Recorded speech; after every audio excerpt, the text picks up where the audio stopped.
చచ్చిపోదాం అనుకున్నాము. ఒకరోజు రాత్రి వచ్చి, అక్క మనం బ్రతికుండటం వలన ఒక్క లాభము చెప్పక్క అన్నాను. ఏమైనా ఉపయోగం ఉన్నదా? మన ఇంటి ఎదురుగానే అదుగో ఆ తలుపు కనిపిస్తుందే, మా అమ్మ వాళ్ళ చెల్లెలు పిన్నే ఇన్ని బాధలు ఇన్ని కష్టాలు పడుతున్నా ఏమైనా సహాయం చేశారా?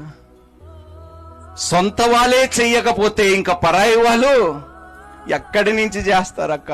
బ్రతుకుటం అవసరమా అని చెప్పి ఏం చేద్దామనంటే చచ్చిపోదామక్క అన్నాను. ఆలోచించాము, వేరే ఏ దారి కనిపడలేదు. పురుగుల మందు తాగేస్తాం. ఎక్కువ తాగింది నేనేనండి.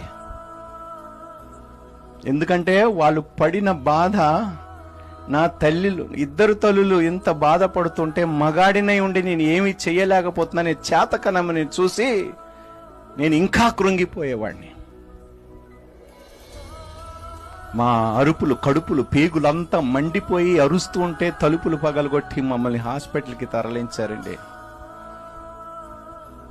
అక్కడ కూడా అండి సహాయం చేయటానికి బంధువులు రాలేదండి. కానీ ఒక్కడొచ్చాడండి, యేసయ్య. హల్లెలూయా. నేను చావు బ్రతుకుల్లో ఉన్నప్పుడు, నా రక్తములో నేను కొట్టిమిట్టలాడుతున్నప్పుడు నన్ను దర్శించటానికి తన సింహాసనం నుండి దిగి వచ్చాడు యేసు. హల్లెలూయా. నీవు బ్రతుకు అని నేను నీకు సెలవిస్తున్నానని చెప్పి ఆ స్వరము వెళ్ళిపోయిందండి.